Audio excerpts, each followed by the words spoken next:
Jess, would you start us off?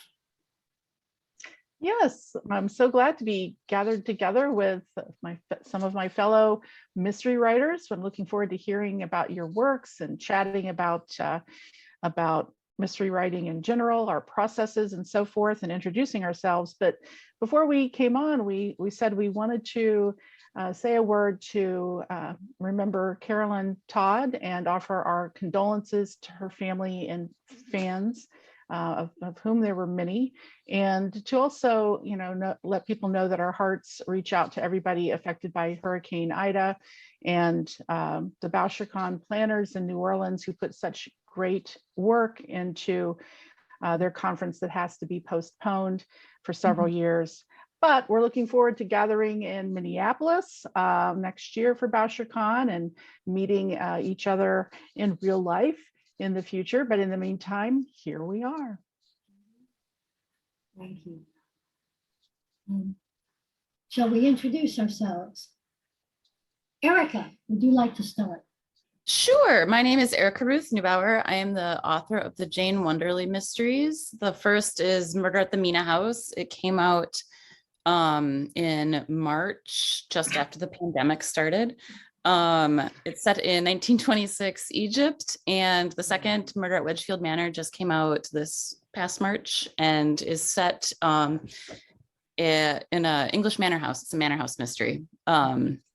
My protagonist is a young war widow, although she's not super sad to be a widow. And she's traveling the world with her aunt, and of course there's a little romance.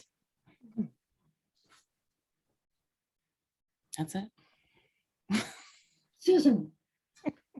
My name is Susan Elia MacNeal. I write the Maggie Hope series, which began with Mr. Churchill's Secretary. Book 10 just came out this year, The Hollywood Spy.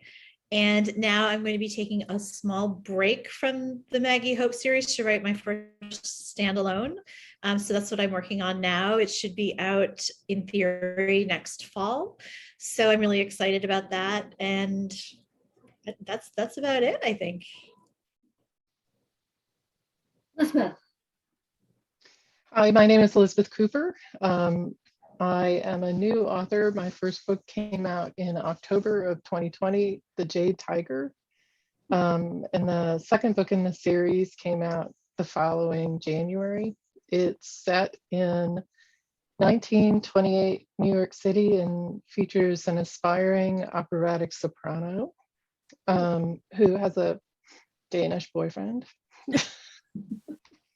who's Right on. My husband is not in the room, so I can act like this. It's a lot of fun to write. I live in Houston, Texas. I'm an independent author, and I was lucky enough that The Jade Tiger was selected as the mystery thriller finalist for Book Life, the Book Life Prize in 2020, and then as a finalist again with the Indie Excellence Awards this past spring. So which was a big honor and probably totally undeserved.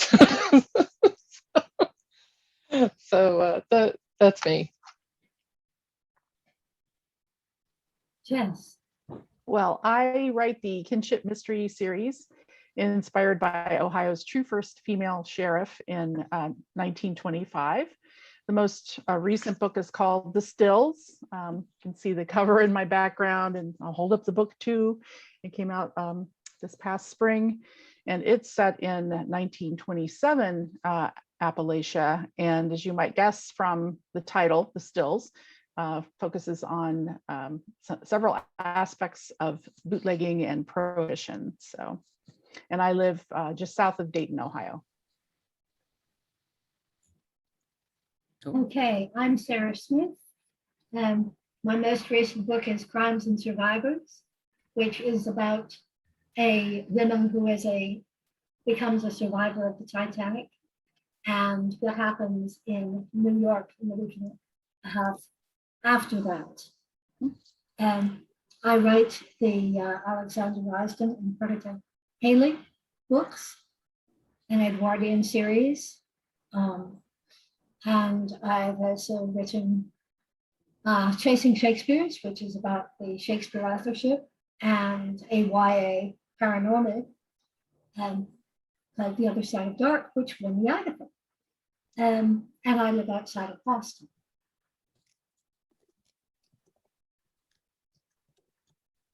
So,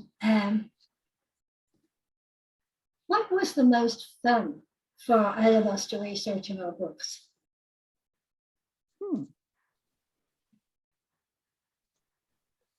Well, I mean, since I'm writing about prohibition, I guess I could say something about tasting moonshine, which I certainly have, legal moonshine. But actually, it was one of the most interesting things for me about researching this series is looking at how big sweeping events in the world that on the surface we might think wouldn't touch a super rural area really do kind of filter down and touch the lives of the people in Kinship and Bronwyn County, which is the setting for my series. And for the stills in particular, it was actually digging into all the detailed aspects of prohibition and bootlegging. One of the places I went to research was the Anti-Saloon League Museum in Westerville, Ohio. And I am pretty sure I'm the only, or at least among the very few people who stopped in front of the exhibit that had a dehydrated grape brick, which was used back in the day to create wine. And just shouted with, exclaimed with surprise and joy, "Oh my gosh, it's a Vino di Sano grape brick. Look at this," because I'd been reading about it. So I got a few looks for that in the museum, I admit. But it was really interesting to visit that museum and that humorous note, not put to the side, but to think about prohibition as one of the first wedge issues in our country and how it was used for political gain, and kind of see the echoes of that, now.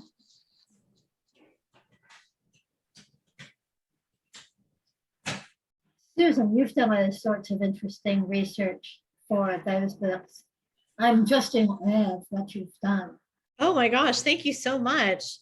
I think, so researching the Hollywood Spy was great because I got to go to LA, but best of all, I got to bring my husband and my son, who's a teenager.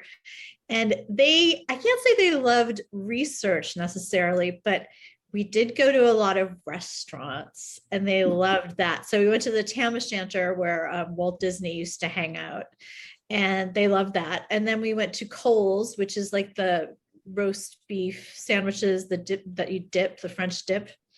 They loved that. They loved Cantor's Deli. And then sort of like the big treat of the trip, the finale of the Hollywood Spy takes place at the Carthay Theater in LA, which alas is no more, but there's this beautiful replica at Disneyland. So we went to the Hollywood, what is it called? The park with the California Adventure. Oh, the California Adventure Park.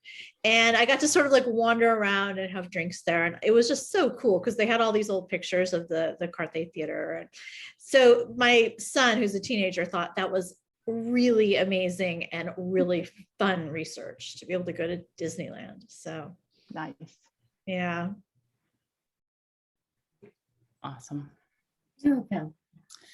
I like all of the research because I'm a nerd, so I love digging into it. But I also I'm going to congratulate myself here that I set myself up nicely because each book in the series is set somewhere different.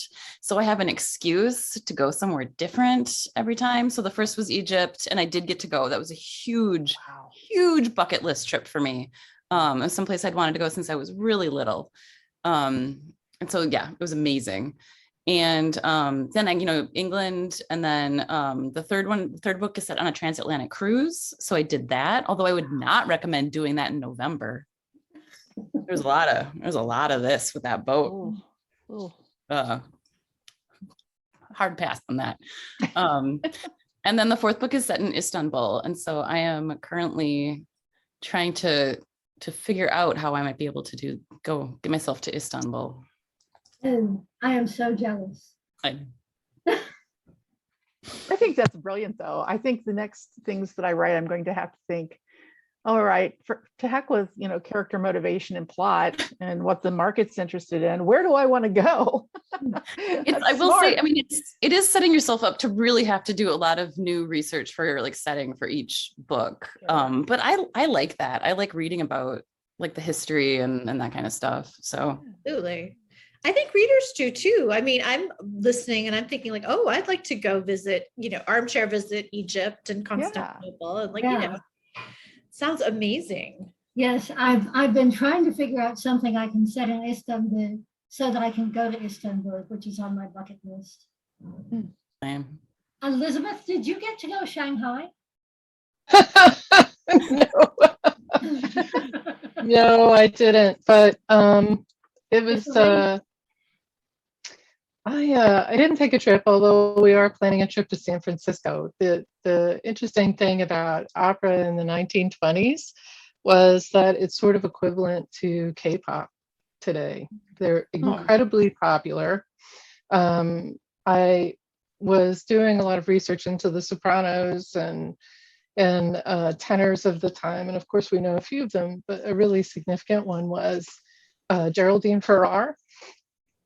So a highlight of my research was finding her autobiography, which she wrote with the ghost of her mother. I am not kidding you.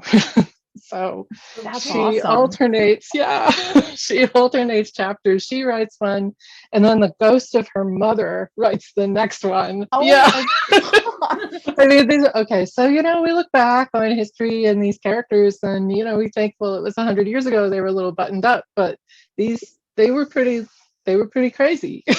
They were pretty crazy.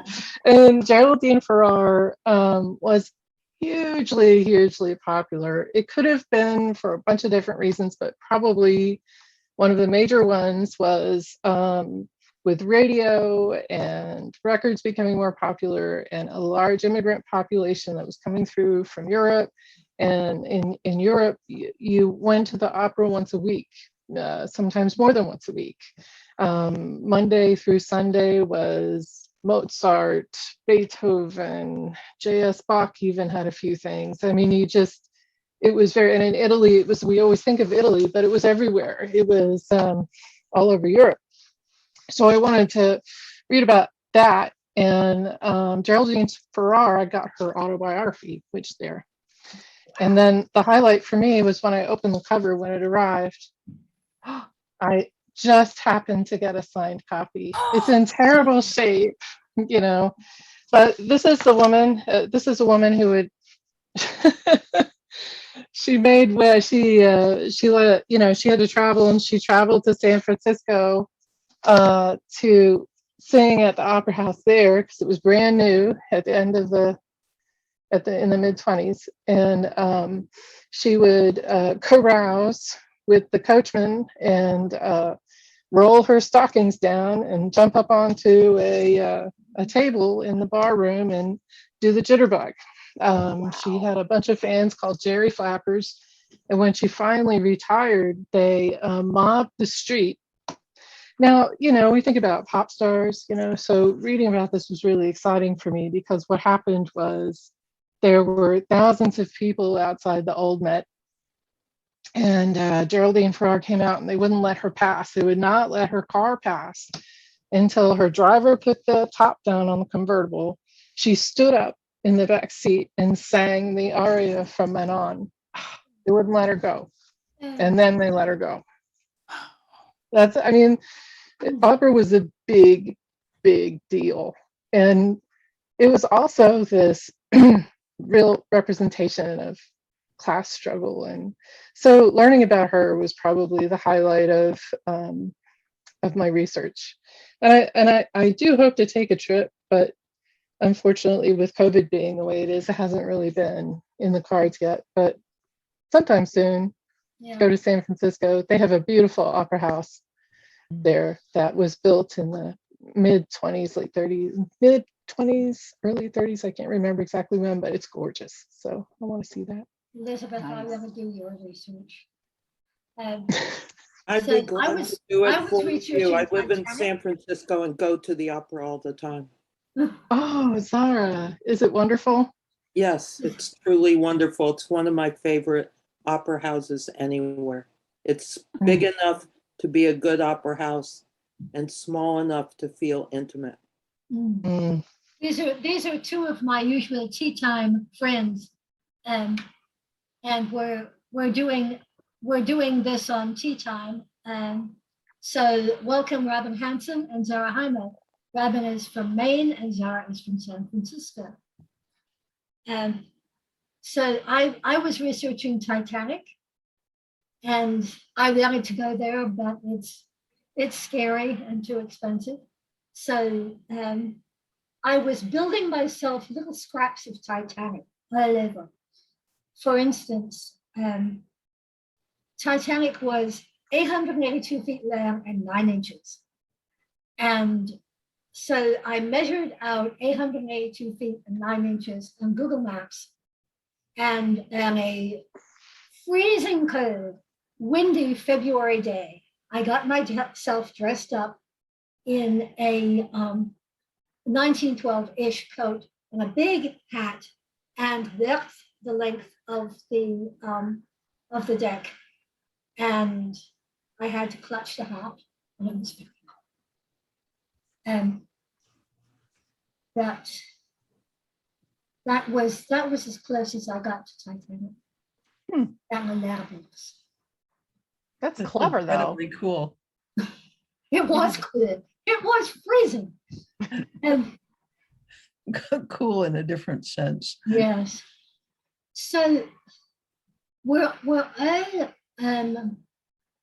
talking about between 1910-ish and between late 1940s, which is a period of prejudice. And how do you guys deal with prejudice?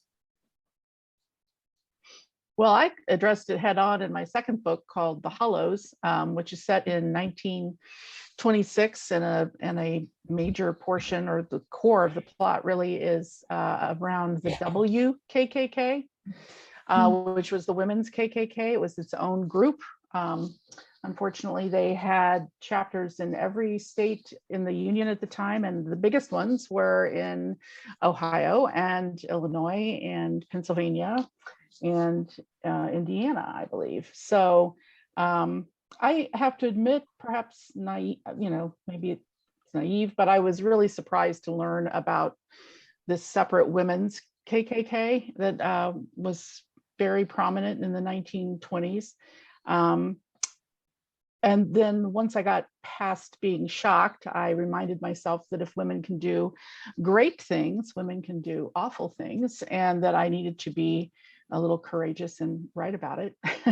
And so I just, addressed it head on, because certainly prejudice and bias and racism were huge parts of the eras in which we write, but they still are. So I thought it was important to explore that in the past and let readers on their own understand that, we still have those problems today.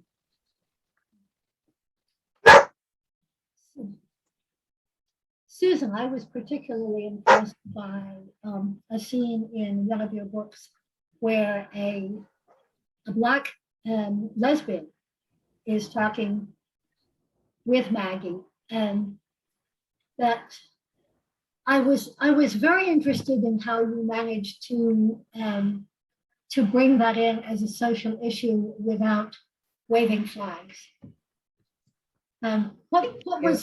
How did you approach it, and what would your advice be for writers? Well, I based that character, her name is Andy. I based her on the real life Pauli Murray. And I think when you have a real life, inspiration and source of facts, it becomes less of a, something that you're putting in to make a point, and it becomes a real character, a real person. And I've tried to do that, also in the Hollywood Spy, which is set in, California in 1943. It's funny, the first thing that I learned when I looked up what was going on that summer, the summer of 43, was that Los Angeles had just had the Zoot Suit riots, which was like the Chicano, the Zoot Suits, the sort of flashy, jazz band suits. And they clashed with the Marines and a lot of the military that was coming in and out of the port of Los Angeles. And it was grim. It was a horrible, horrible time. And then, from there, I realized that there were race riots in Detroit. There were race riots in New York. There were some in Georgia, some in Texas. The summer of 1943 was really, really tense. And we all think of America as standing sort of like everyone is standing shoulder to shoulder and supporting the war effort. And it's not altogether true. And it just also so happened that I was writing a lot of that during the summer of 2020 in New York City. So it was very vivid to me. And it was very personal. Yeah. Elizabeth, you and I were talking earlier about how Orientalism shaped your concept of Penelope. You want to talk about that a little? And what the reaction was and you are muted. I muted myself because my dogs were barking, so they're so noisy. Yeah, that's right. So I chose Shanghai as a setting because it's as a place where my main character, Penelope Harris, it's where she comes from. And her background is that she was born in America. Her mother was British expat. She and her parents moved to China to start a business and make money, and then moved back when her father died. And during that period of time, she lives a very sheltered life until she meets a bad man, and they move to Shanghai. I watch a lot of old film, and I had done a lot of research into Shanghai when I realized that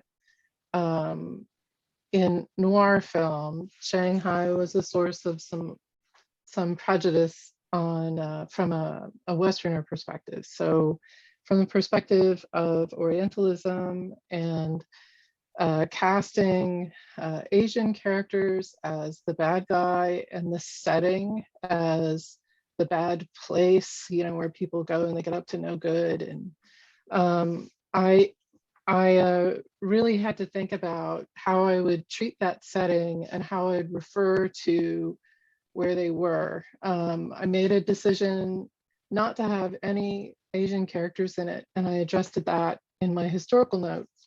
And the reason why I addressed it in that way is because the casino that she ends up running with her deadbeat husband, the bad guy, he is in the French is in the French concession, and everyone who goes to the casino is they do bad things. They get up to no good. They're really terrible to one another, and it all informs the book. So it all goes back to something that happened in Shanghai that none of them can get past. So I wanted that past to be there, and I wanted it to be so far away that they thought they could get away from it, all the way on the other side of the world. And I think part of what I was talking about there was that, you can't escape the past until you're honest about it. But I had to be very careful because I think that Christopher Huang, he wrote A Gentleman's Murder. He talks about Orientalism during the same period of time. Yeah, and I thought that I want to leave that topic really to writers of color who can really dive into those characterizations and that plot development from the perspective of their personal history, the history from their families. And because that's what I was writing. I was writing about opera from our, history is a very personal thing. And a lot of what I know about the 1920s was informed by my grandfather, who knew the rum runners who used the black ships. He lived out on Long Island. My great uncle Al ran bootlegging, was arrested by federal police and incarcerated, and went blind because he was drinking. Basically, I guess we think it was gasoline, airline fuel. So I thought, well, that's the good stuff.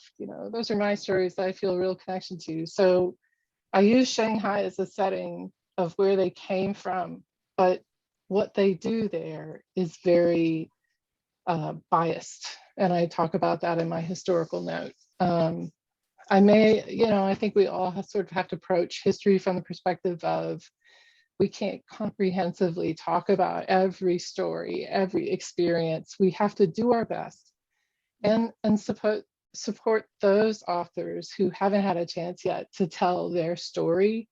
That's what I really tried to look for that in historical writing. And it's really exciting. The authors of color who are out there writing historical fiction right now they are there. They're writing really good stuff. And it's really exciting. I'm learning from it. And as a reader, I love it. I just love it. Yeah. So mainly I was trying to be a doctor about it and do no harm. That was that was what I was trying to do. Yeah. That reminds me that we should do a shout out to crime writers of color. They have a wonderful website with many good historical novels on it, as well as many others. And that's where I discovered Christopher Wong's A Gentleman's Murder, which is marvelous. Where is it? I have it here. My own approach to prejudice in 1912 was, and I'm coming at this from a very personal place, because one of my relatives was a Black woman who was raised in a white family, and she got into a lot of difficulties, a lot of personal, emotional difficulties when she left home, and everybody looked at her and thought that they knew who she was, because she looked Black. And she wasn't Black in any conventional sense, and she was Black. And we didn't take that seriously enough. And everybody else thought, you're Black, you're just pretending. And being in this intermediate place where you have allegiance to a couple of races, and you have allegiance to them because of who you are and because of who your family is, it's a very difficult place to be. And so, of course, since it's a very difficult place to be, I put one of my series characters right in that place and just let her deal with it. And one of the things, I think, if I would say anything to other people who are going at this, is that everybody's relationship with who they are is so personal, so individual. And you can't write about a person who is X. You can only write about a person who is X and Y and Z and whatever. So I ended up putting a lot of visible prejudice in my story, starting with hers. It's 1912, it's the height of Jim Crow. She doesn't want to be Black. Why would anybody want to be Black when they've been raised as white? And that it goes on from there. Excuse me.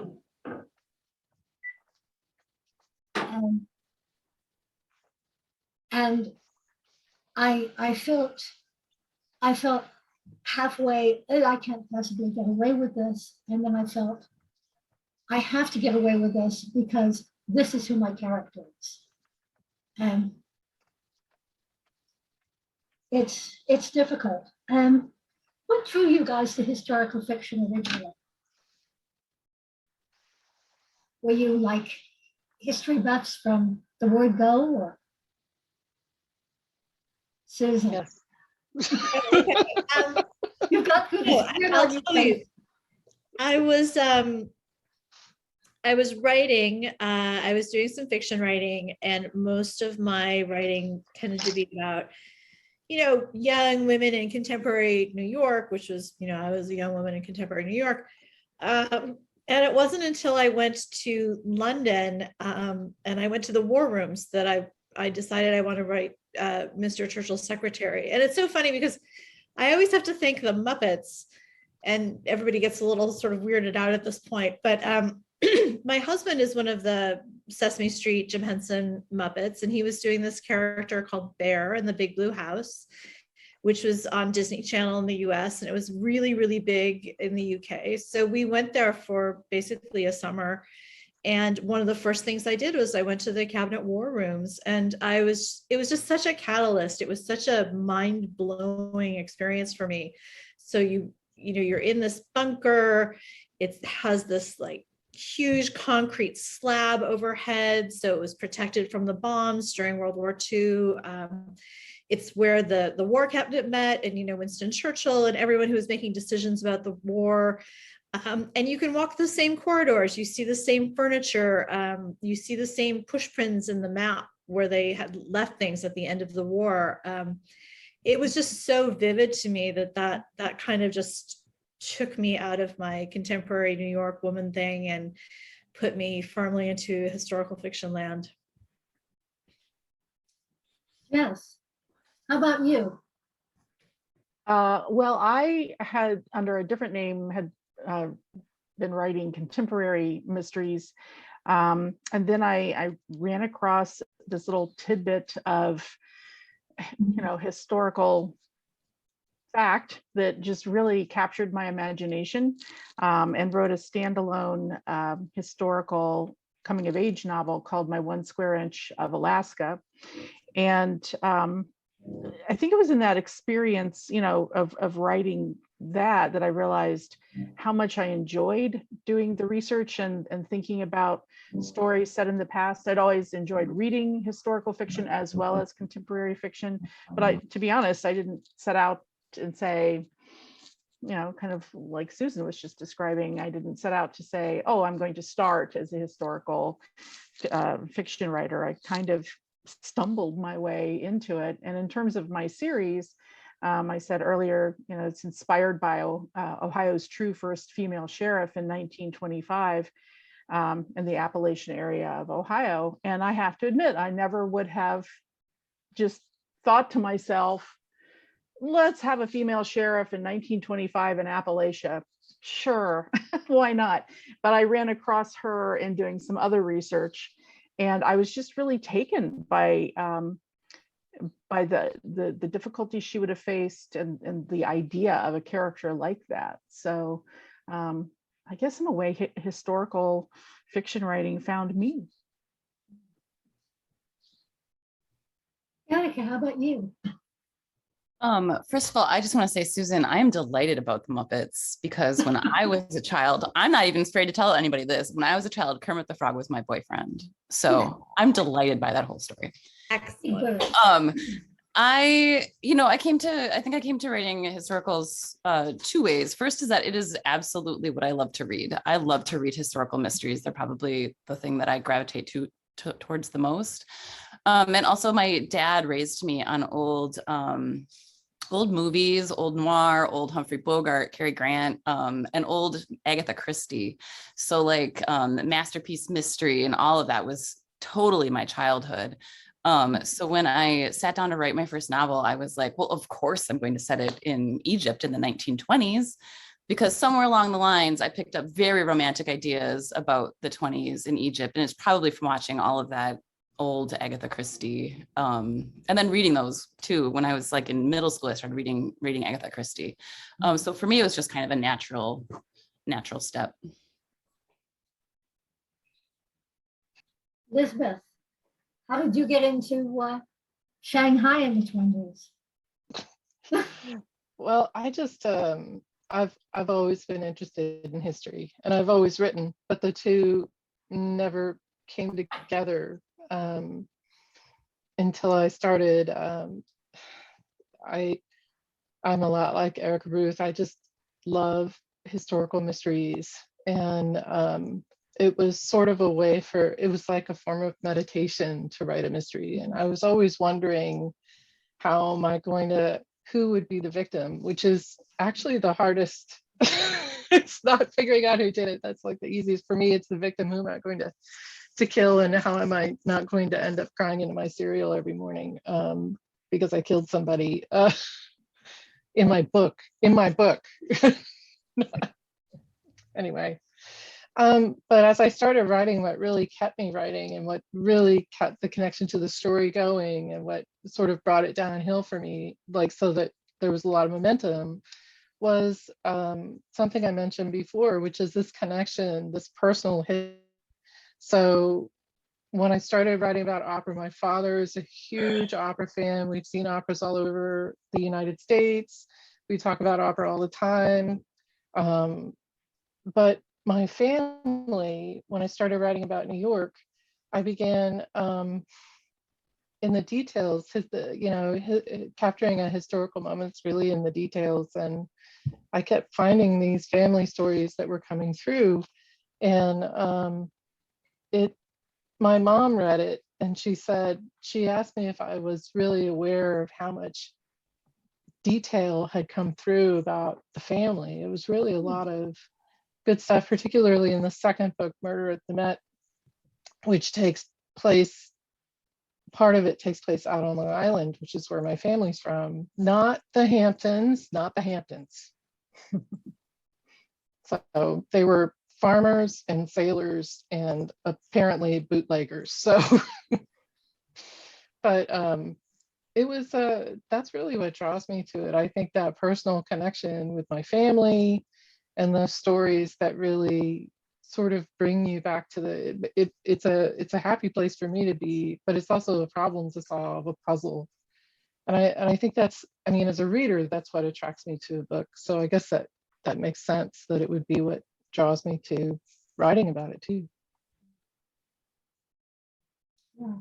When I was a kid, I used to visit my beloved grandmother in Manchester, New Hampshire, which had suffered a catastrophic financial collapse when the mills failed in 1936. So everything was 1936 still or earlier. And her house had last been updated in 1910. So we would start the day by going downstairs and getting 2 heads of coal and sawing up some wood and laying the fire in the coal stove. And we would get the fire going, and then a half an hour later, there would be hot water. So I basically just lived the late 19th century from the word go. And when I was living out on Long Island, because I also lived on Long Island when I was in high school, I would go to my local secondhand store, which was for books, which was a Goodwill in Hempstead, New York. And I had an allowance of 50 cents a week. And the books cost 10 cents each. This is a long time ago. And I would buy 5 books. And there was this woman who was selling off, or someone was selling off, her collection of turn of the century mystery novels. This is pre-Christie. These are people who have, these are aromantic, and they have big hats, and they are shooting at each other, and they're having car chases at the horrible speed of 35 miles an hour. And I absolutely thought this stuff was great. And so, who cares about the modern period? I'm going Edwardian. Just loved it. And then when I finally wrote something that was contemporary, and my first contemporary was Chasing Shakespeare's, it was contemporary then, because it was set very definitively in from March 15th to April 1st in the year 2000. And it's, of course, historical now. Everything turns into historical fiction. And some other people ask questions.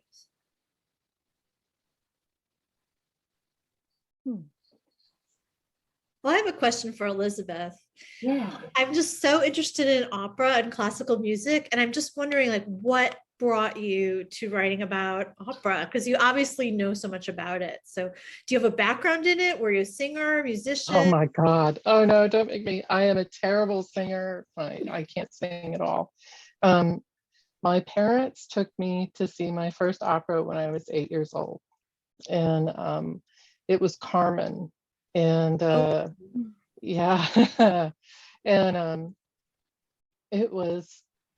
it's funny because the visceral reaction I had to Carmen was very much the reaction when it came to America too. People related, and of course Bizet was dead by then. He died of a heart attack on the 45th day of the first run. It's infamous because the reviews were so bad. They said it was obscene, it was an obscenity, and yet, it's probably the most popular opera.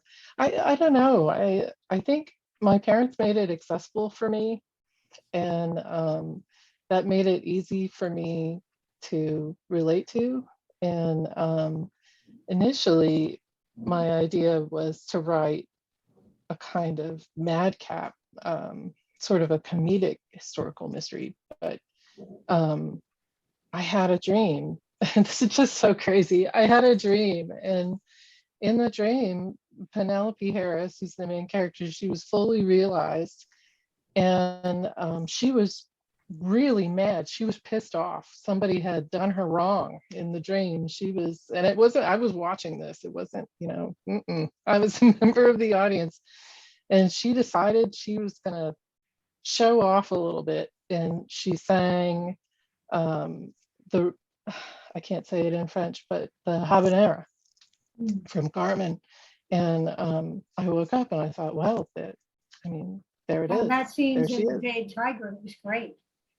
Yeah. She's I don't know. I think it was just, I made the connection with that thing that I love, like the two, like Erica Ruth was talking about classic film and film noir and Agatha Christie, and it all sort of, for me, it was opera and film noir and the 1920s and Prohibition, and it just smashed together into this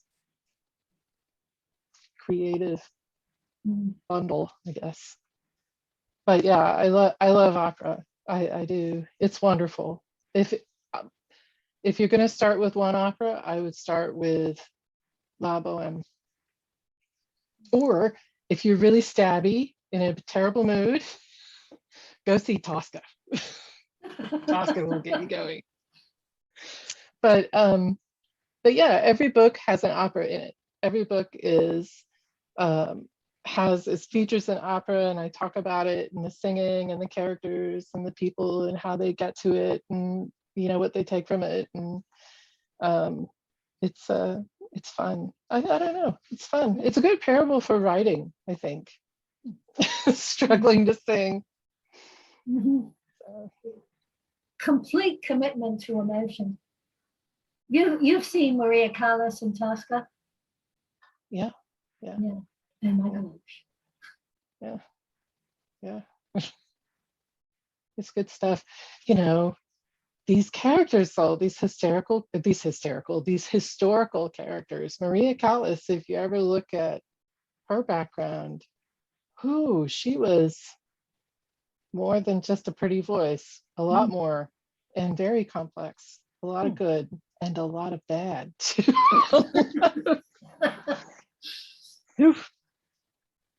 Anyway, How about historical language? Does anybody ever have trouble with that? Words have changed. How do you handle that?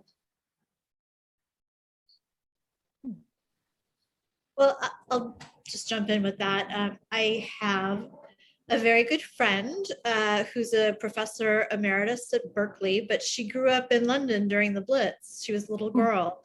And she will read over my manuscripts and make sure I don't do anything really super stupid, which I am so grateful for. And I'm so grateful for her friendship. And it's just great to talk about things. You know, I'll have even little things like, I had the show It's That Man Again on a particular night at a particular time. And she was like, no, it was Tuesday at 8:30 and we all lived for it. And we would all wait for It's That Man Again to come on. And it was a big deal and you can't get this wrong. I was like, okay, we will change that. Absolutely. But it's been such a incredible experience to get to be friends with her and to be able to work with her, and I think she enjoys it too. So it's been really fun. Experts are so fabulous. Absolutely. I want to call out my friend Zara, who's been telling me about. I was writing a while ago a couple of scenes set around boats. I know nothing about boats. Sarah has a sailboat. She has been so useful. Anybody else with word issues? Jess? Well, like I've said, my books are set in Appalachia, and my family of origin on both sides are from the same county in Eastern Kentucky. So I grew up in a Appalachian household and am very well steeped in dialect and turns of phrase. So it was interesting to start writing about these characters, but to kind of hear my father's voice, my grandmother's voice, my great grandmother's voice, great aunt's voices, and let that kind of infuse what I was, writing. There are some turns of phrase and just vocabulary that is so specific, I either had to change it or find a clever way to kind of explain, hopefully clever ways to explain what I was referring to. So a little bit of a challenge there, but I just kind of rely on how I grew up and my own memories. Yeah, but it's so much fun to bring people's voices alive. I got to do once a Maine guy, not to mention that the certain piece of equipment was heavier than a dead minister.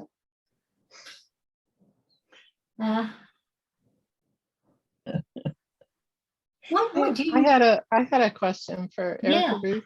Yeah. Yes. Erica Ruth, I read the house and the Mena House and The Murder at the Mena House. I really loved it, and I thought, and I thought one of the things that I really enjoyed about it was the dialogue between your characters, because not only are some of them American and some of them are European, but it's set in Egypt as well. So there were so many different types of language within it was really quite a thing. Yeah. How did you do that, Erica? I don't know how I did that. How did you do it so well? I will say that I did have some help. My ex-husband is British, so that was helpful. So he read through and made sure I wasn't screwing up that character's dialogue. I don't know. I mean, I will say that I tried really hard to keep it to stuff that's in the 20s, but like there have been words that snuck by where I was like, I would not have even thought to look that up to see if it was in use during this time period. I got called out for unibrow. I didn't think about that one. Yeah. Yeah. So one piece of advice for aspiring historical novelists. I think my advice to any novelist is to read a lot of what you want to write.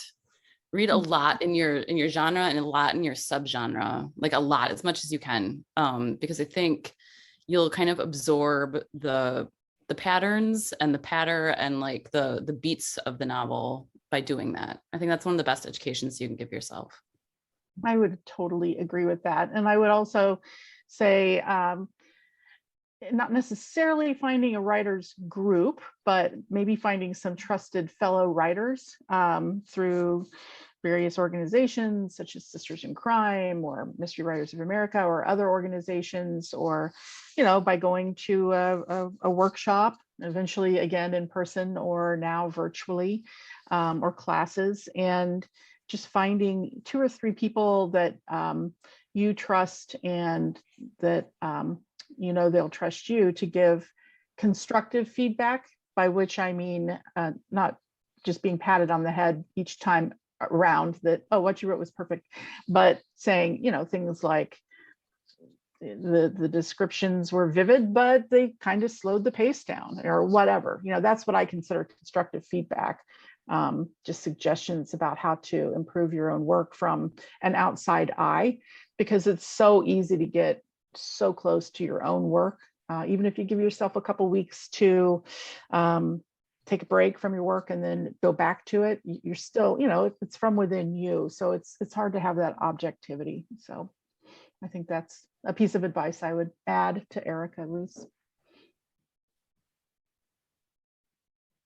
Well, I'm just going to second that, Jess, because I think it's so important. And there are some writers that I've been working with, just, you know, exchanging our manuscripts for over 10 years now. And we have a shorthand, we have incredible friendships. It's been a really, really rich and wonderful experience. And we do kind of try to, you know, we've gotten to the point now where we don't even sugarcoat anything. You know, it's just like, that was boring. That was an info dump. Like, you got to get rid of that.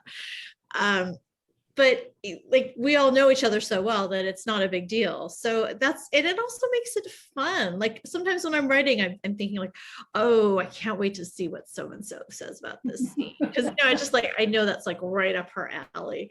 So it's not only good for your work, it's good for you as a person, I think. Yeah, you always know somebody is on your side, even when they hate absolutely everything. Oh, absolutely. They're helping you write it better. I've been in a writing group. I've been in several writing groups, and one of them I've been in for over 30 years. And it's, yeah, over 30 years. And it's pretty marvelous because by now we only have to look at each other in certain contexts and say, that's it. Elizabeth. Well, I think I would say don't give up. It's really my mantra, don't give up. And I think we're our own biggest critics, and imposter syndrome is really real. And there are a lot of people out there who will tell you that writing a book is, for whatever reason, not what you should be doing. So don't listen to them. You write a book one word at a time. It doesn't even, you don't even have to have punctuation at the end of that word, just one word at a time, and don't give up. I did that. I made it across the finish line. And then I had a horrible review. One of those reviews where you get knocked down and you kind of wonder if you're going to get back up again. And my parents lived nearby, and I was walking my kids across the street and sort of bucking myself up. And I said to myself, there's not really a lot I can do to make this better. It's a terrible book. I'm going to pull it tonight.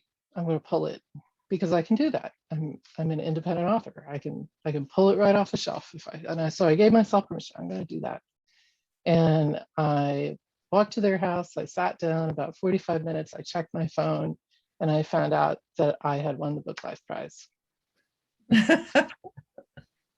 Yeah. And, somewhere in between those two things, those two extremes is just finishing. Don't just do it for yourself and just get there. Don't give up. Don't give up. That's what I would say. I would also piggyback off of that and say that first drafts are meant to be terrible. So if you're writing something and you think it's awful, keep going, because first drafts are terrible, and then you have something to work with. You go back and you fix it later. So you got to get out of your own way. And if you start saying to yourself, oh my God, this is terrible, no one's ever gonna, who cares? You just got to get it down, get it out, so you can go back and fix it later. Yeah, anything worth doing is worth doing badly first. So that's everybody working on. I think we're just about at the hour, but little blatant self-promotion. I'm working on the edits to the next book in the kinship series, which is called The Echoes, which comes out next March. Susan.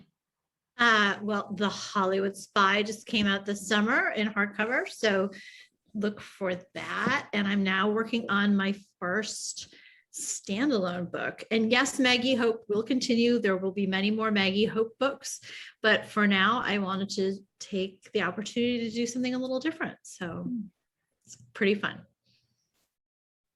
Erica. I just finished up a rough draft of book 4, the one that's set in Istanbul, for Jane. And now I'm just kind of working on a nonfiction project that may never see the light of day, but it's what I'm working on right now. Elizabeth or Penelope. Yeah, I'm working on book 3, which is called The Body in the Boathouse. And it takes place at a mansion in a made-up town on Long Island, which is probably Westbury. And I'm also writing a standalone. I'm drafting a standalone that takes place in 1920 in Central Texas. So more family stories. This time I'm gonna get cut off. I know it. I'm gonna get excommunicated from my family. Both sides. And I'm writing a completely different book, an alternate history set in 1848, year of the revolutions. And I'm also working on a book set in 1912 that has nothing to do with the other book that I set in 1912, except that I had so much material left over and it was so good that I wanted to go with it. So it's about the election of 1912. And thank you, a toast to Bouchercon's past, Bouchercon's present, Bouchercon's yet to come. And we hope to see you all there pretty soon. Take care.